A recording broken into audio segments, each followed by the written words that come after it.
Hi, and welcome to my kitchen. It has been a busy morning already. We've been outside cleaning up trash. We do this a couple times a year. Our property is up next to a roadway, so people drive by and they just throw everything out the window because it's a kind of a rural area. So, you know, they think, oh, I can just toss it here and it's no big deal. It is a big deal. Stop littering. So we were out. We've been cleaning up. We've got rainstorms moving in. And I know the weather's trying to act like spring, but I also know it's a false spring. So I thought, why not make some pumpernickel bread? It'll be nice. It'll be comforting. It's a rich comfort food. Bread is always comforting. So yeah, let's get started and make some pumpernickel. I've got 1 cup of warm water with 2.5 teaspoons of yeast in here. I don't think you can see it. It's starting to get all foamy and active. So while I'm letting that sit a little bit longer, I've got 1 cup of black coffee. It's warm. You want this. You don't want it scalding hot, but you do want it warm. I'm going to add that to my mixing bowl. And then I'm going to add, I haven't used this recipe in a while, so I'm going to check to make sure I'm going right. I'm going to add 2 tablespoons. 2 tablespoons of butter right into that warm coffee. Okay. And then I need a 1/2 cup of molasses. I want a 1/2 cup and just add that right in.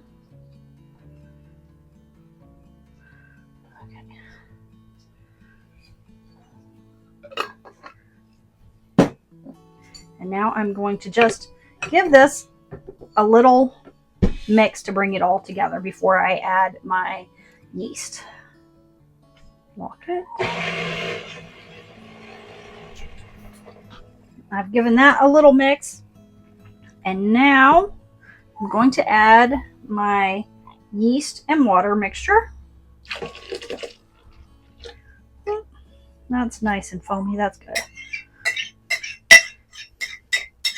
You want to let your yeast sit for a few minutes. You want it to activate, get all nice and foamy, and it'll be ready to go. I'm going to give this one little mix here. I'm splashing it everywhere. I'm going to give this one little mix real quick. Okay, and to this, I'm going to add a tablespoon of salt. Here.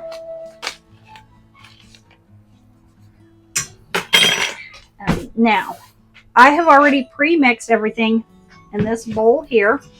Slide this over. So in here, I've got 2.5 cups of bread flour, 2 cups of rye flour, and 1 cup of wheat flour, and I've got a 1/2 cup of dark cocoa powder. So I'm going to carefully start adding this in, just a little bit at a time, while I let this mix. Actually, I'm going to put some in to start with before I'm just going to take a little scoop, and just put it in here. So about a 1/2 cup at a time.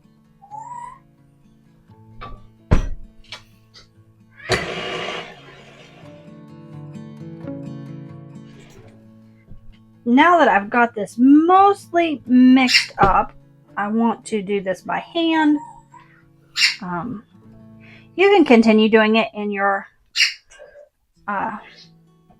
bread mixer or your KitchenAid mixer or whatever, food processor, whatever you're using.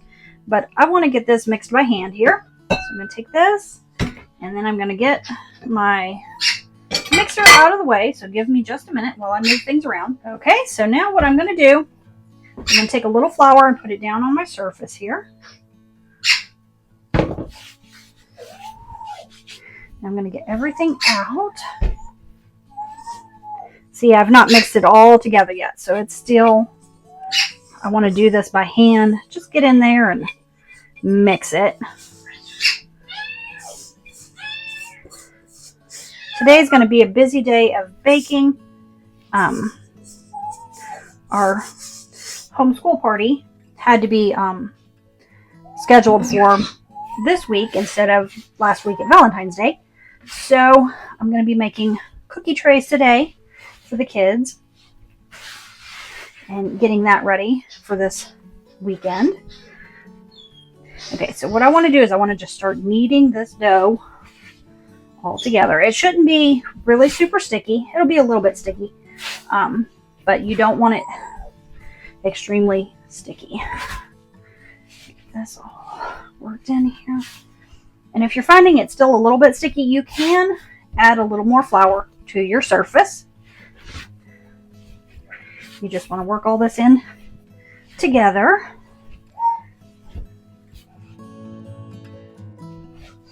Okay. Look at this. It's nice and beautiful. This is just where I had flour on my surface where I was kneading it. That is a beautiful dough.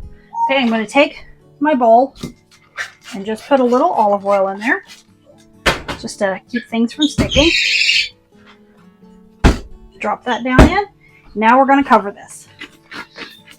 And depending on how warm or cold your kitchen is, I'm going to let this double in size. So this may take, it's a little bit chilly in here. It's not cold. It's about 55 degrees outside.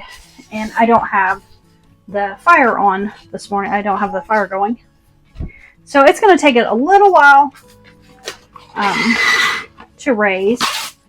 I'll check it in an hour, but it's probably going to take closer to an hour and a half to 2 hours for this to fully double in size. So I'm going to let this sit and then get started on some of my cookies. I'll be back after a while. So my dough has doubled in size. I've got a baking tray with parchment paper on it, and what I'm actually going to do is I'm going to take a little bit of cornmeal. If I can get my packages in here. And I'm just going to put a little cornmeal down on my parchment paper. Just kind of put it on there. All right. Just like that. Set that out of the way.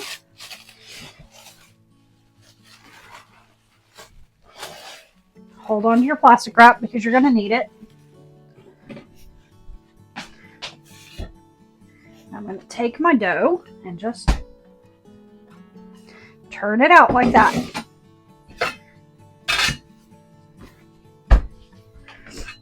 Now there's enough here for 2 loaves.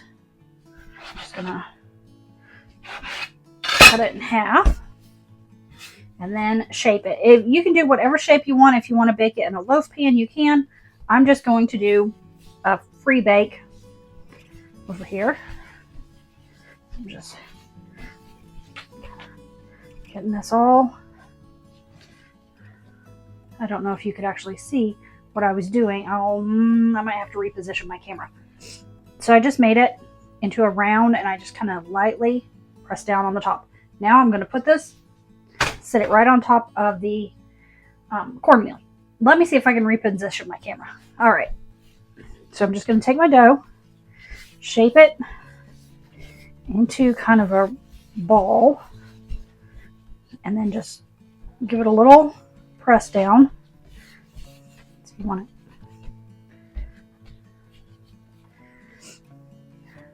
Just like that. Place it on my cornmeal, and I'm going to cover this, and I'm going to let this rest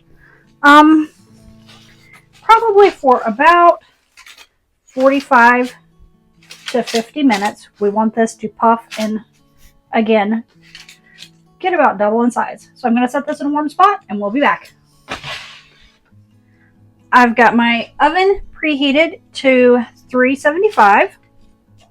My bread is looking very good. Just pull this plastic off. I've got my bread blade, and I'm just going to put an X in the top very lightly. Just score the top like that. I'm going to do it on both of them.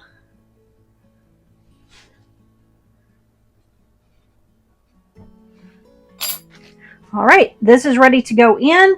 I'm going to let it bake for about 35 to 40 minutes. I'll probably start checking mine at 30 minutes because of my oven.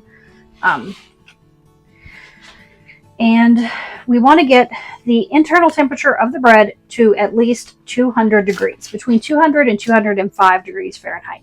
So this is going to go in, and we'll start our timer.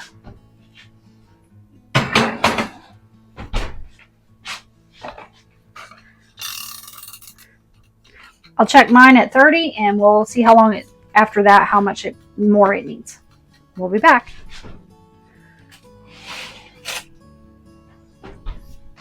This bread smells amazing. It's very hot. Listen.